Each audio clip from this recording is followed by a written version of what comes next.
What's going on, guys? This is Devon with Gaming in Progress, and today we're going to be talking about video games.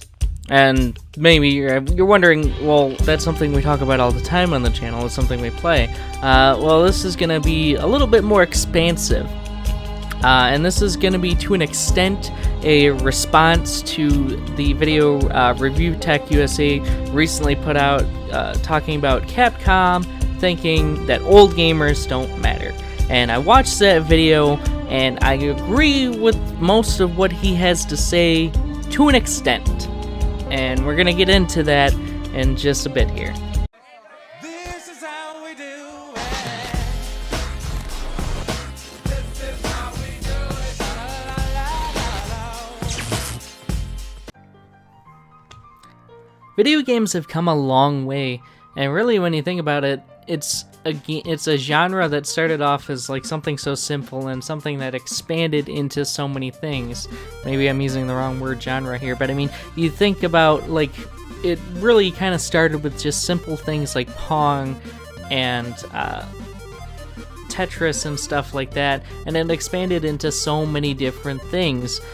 You have your simulation games, you have your first-person shooters, your third-person shooters, your traditional strategy games, your real-time strategy games, your RPGs, your JRPGs, your MMOs, your puzzle games, your tower defense games, and it just goes on, really.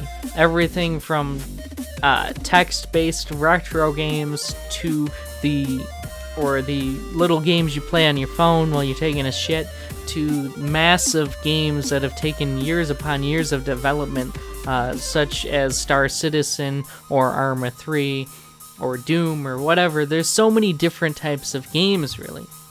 And it's really amazing how far it's come. And with those games, new genres have carved out areas for themselves for new players who play specific types of games, like fighting games or whatever. And really, that's a good thing, because the video game industry is an ever-expanding thing, and it's quite amazing. But some of the things that happen because of these expansions isn't necessarily good. You have games that'll come out that are rushed out of the door to meet some release date.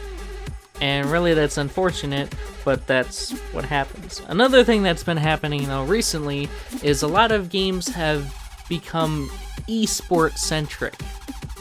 And what I mean by that is, esports is a new upcoming thing. It's been becoming very popular, and there are games that are made specifically for esports, like Rocket League, for example. It's a very fun game. It's a game you can enjoy as an esport. It's a game that you can kind of just enjoy casually, but you can tell it was made pretty much for those people who play esports. Another example would be Tom Clancy's Rainbow Six Siege was made more for the esport players. It doesn't necessarily mean you have to be an esport player to play it, but you can tell it was influenced by esports. One of the earliest esports games I can think of, really, that was made directly as an esports game was Evolve, and maybe Titanfall. Those were games that were meant to be esport games. They didn't really last as long as people thought they were going to. Rocket League has been going strong for a while now. It's got a good community, and I think the reason why is you can't make a game just as an esports game. You have to make a game that's enjoyable to people who are interested in doing esports, but as well as a community that are just interested in playing it as a game.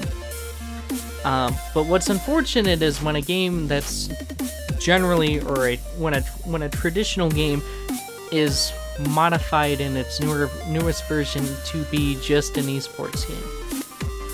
Now, I mentioned at the beginning of the video we were going to be talking about ReviewTechUSA's video talking about Street Fighter V, and that's really what I'm talking about here. Street Fighter has been a game that a lot of people have grown up playing. Same with Mortal Kombat. And a lot of people are upset now because Street Fighter V it doesn't have a arcade mode or an arena mode. And really, that's an unfortunate thing, because when you make a game that's just esports centric, you see that it kind of dies out kind of fast. I mean, I can go on to Titanfall, and it's not very easy to find people to play with. And you don't want something like that to happen to a good game. And Street Fighter, I mean, it has good combat, it's got good visuals. I heard mixed things about the servers, but I mean, overall, it looks enjoyable. But there's going to be a percentage of people that, because it doesn't have an arena mode or an arcade mode, aren't going to get that game, and that's unfortunate, because Capcom has kind of screwed over their fans, and they've kind of, in a way, ensured that this game, after a while, will kind of die out. Now, there's two ways you can make a game esports friendly. There's the right way you can do it, and then there's the wrong way. Capcom's done it the wrong way by eliminating any single-player mode, any opportunity to either play offline or play against just enemy AI. Now, a couple examples of the right way that's done would be Halo 5 Guardians, Tom Clancy's Rainbow Six Siege. Both of these games have the elements that their previous games had. Rainbow Six Siege, you still have the terrorist hunt. You can go in either with other players or solo it and play it on different difficulties, and you earn experience and renown, but it's against terrorists or AI terrorists, and each difficulty increases the difficulty or the skill level of the terrorists, which the AI in Rainbow Six Siege's terrorist hunt is really, really good. I have to say they did a good job for the AI. But it increases their skill, and it also increases the number of terrorists. So if you're looking for a challenge, you don't feel like playing with 4 people and against 4 people in the regular multiplayer, either casual or ranked, you can go into Terrorist Hunt and you can play by yourself or maybe with a friend or something. That is an example of the right way that it's done. And another example, like I stated before, would be Halo 5 Guardians. It's still got the single player campaign. It progresses the story of Halo, maybe not as much as people would like, but that's not really the point I'm trying to make here. It still has that single player element. It has the arena warzone areas. It has playlists and maps designed specifically for esports, and then you also have your traditional maps and game modes as well. You have Forge, you have your Team Slayer, your Slayer, stuff like that. Those are ways that you can combine both. It doesn't have to be one or the other, and we've seen that it's one or the other, it fails. Evolve. How many people still play Evolve? How many people even talk about Evolve anymore? Nobody. It's like it didn't even really happen. Titanfall. How many people play the Xbox One exclusive Titanfall? Hardly anybody. And the thing is, it was even more doomed.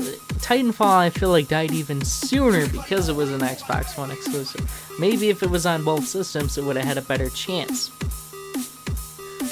Because I mean, there are AI and bots in Titanfall, and that was a better interesting premise to me than Evolve, where it's just 4 people against 1 monster, and then there's also some AI monsters that kind of didn't really do anything other than be food for the monster that the player was. So really, what we're looking at here is, I feel like Rich is kind of feels like this is a old player versus new player thing. Like, the people who grew up on Street Fighter are only the people getting screwed over, because it's only us younger gamers who are playing the esports stuff, and that's simply not the case. Which is why I said at the beginning of the video, I agree mostly with what Rich has to say, but not entirely. Because, I mean, as sure as he, who's somebody who's an older gamer, about 10 years older than I am, won't be getting Street Fighter V because it doesn't have an arcade mode, because he's not dedicated to it or he's not good at it, as somebody who's a younger gamer, I won't be getting it either because I suck at fighting games. And it doesn't matter if you're somebody who likes esports or not. If you suck at a certain type of game competitively, you're gonna suck at that certain type of game competitively. So I'm not gonna get it if all that there is the online competitive modes, and there's no AI competitive mode, there's no arcade mode.